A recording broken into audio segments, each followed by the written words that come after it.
Hi, everyone. My name's Christian Jessup. I'm a project manager here at Vision Point Marketing, and I want to talk to you a little bit today about how music can influence and better your advertising. So, why me? Why am I qualified to talk to you about this?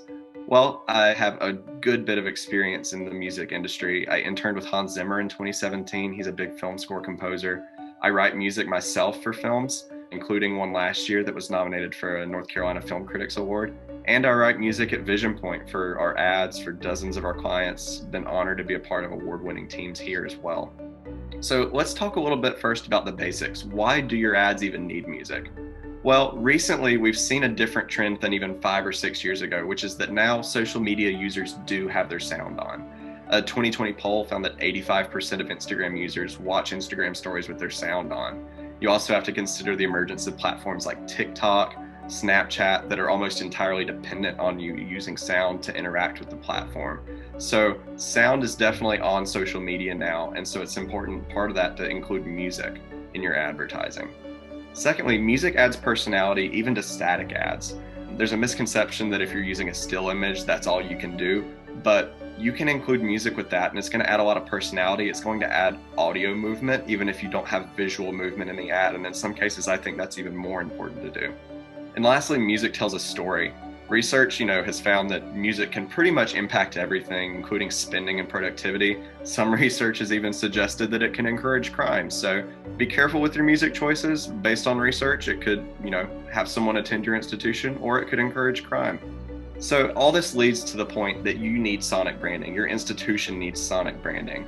You have guidelines on every other aspect of your brand, be that fonts, logos, images, everything like that. Why not music? I doubt many of you could get away with posting an official ad using Comic Sans as a font and then a hand-drawn image of your logo. Maybe that's in your brand guidelines, but I've not seen it in most. But when it comes to music, we see the musical equivalent of that with institutions. They're just choosing music on a whim. A lot of times it might not fit the tone of the ad, and often it doesn't fit the tone that the university would want to go for.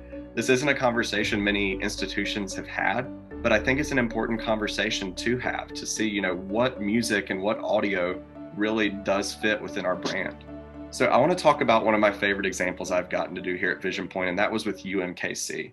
So UMKC was using the headline on their ads that UMKC roos are everywhere, basically describing how their graduates have opportunities all around the world and in every field. And of course, their mascot was the kangaroo, which I loved. So when it came to me writing music, I was considering that kangaroo mascot in the ads. I was considering this kind of global message.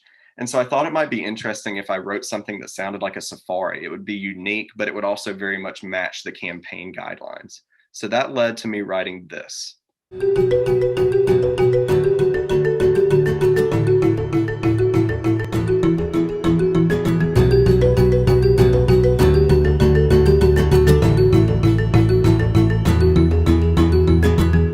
So there you have it. It was a really short ad, but I was really proud of how the music turned out. It's a unique tone, not something you would hear in a ton of higher ed advertisements, but one that very much matched the campaign.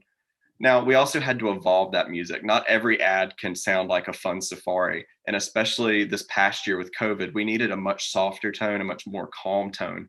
But I used the same sonic branding. I used the same instruments. I stayed in the same key. So let's listen to how this evolving of the music turned out.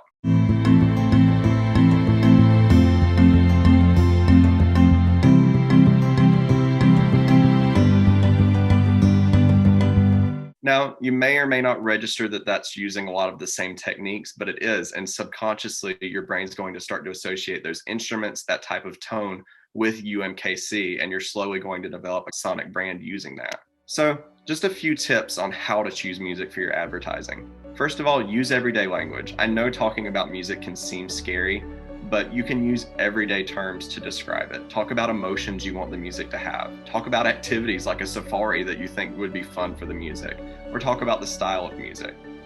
Second, utilize the available tools you have. You may or may not have someone on your team or in your music department that's able to write music. If you do, that's great. But if not, you can find people online, on social media. You can even use stock music websites. And if you're using those websites, they often have tools where you can search using those same everyday language we were talking about. And just lastly, don't make this an afterthought. Don't make this a last minute inclusion right before the ad goes live. Make this be a constant conversation you're having. Make this be a part of the conversation early on when you're creating the advertising. Hope you learned a little bit about music and advertising today.